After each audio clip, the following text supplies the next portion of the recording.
असलहा फैक्ट्री चल रहा है। इस सूचना पर तत्काल कार्रवाई करते हुए जब मौके पर गए तो वहां से दो व्यक्ति मिले जो नावेद और जुबेर से जब उनके घर की तलाशी ली गई तो बहुत सारे फैक्ट्री से संबंधित सामान बरामद हुए, जिसमें एक पिस्टल, दो अध बने पिस्टल और इजेक्टर, सूजा, निहाई, इस प्रकार के बहुत सारे सामान जो असलहा बनाने के फैक्ट्री में काम आते हैं, सब बरामद हुआ है।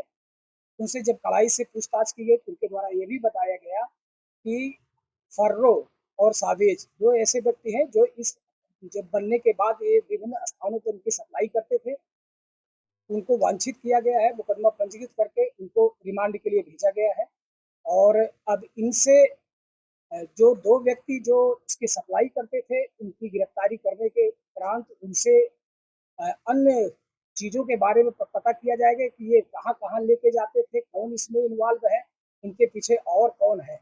इस संबंध में इनके आपराधिक इतिहास का भी पता किया जाएगा। पूरे हमारे जोन में मेरठ रेंज और मेरठ जोन के किन-किन जनपदों से किनके के साथ इनके कनेक्शन था, इन सब के बारे में बहुत विस्तृत जानकारी करके विधिक कार्रवाई इनके खिलाफ ठोस कार्रवाई की जाए।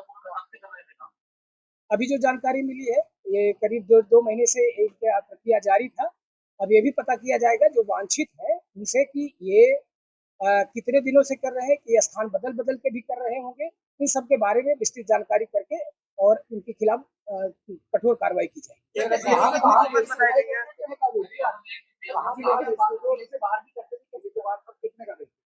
अब ये जो दोनों पकड़े गए थे, इनके द्वारा ये बताया गया कि जो दो सावेज और फर्रो है, इनके द्वारा ही बाहर सप्लाई की जाती थी। अब इनके लगातार टीमें हमारी अभी से ही काम करना शुरू कर दी है और जो हमारा डेवलपमेंट होगा उसी के आधार पर उनके खिलाफ कार्रवाई की जाएगी। इस तरीके से ये लोग बेचते हैं, ये अलग अलग है, कोई 25,000 देता था, कोई 30,000, इस प्रकार का अभी इनके द्वारा बताया गया। इनमें कितनी सत्यता है इसके बारे में उनके पकड़े जाने के बाद ही और स्थिति क्लियर होगी। सर ऑर्डर किस तरीके से आते थे, ऑर्डर किस तरीके से लेते थे?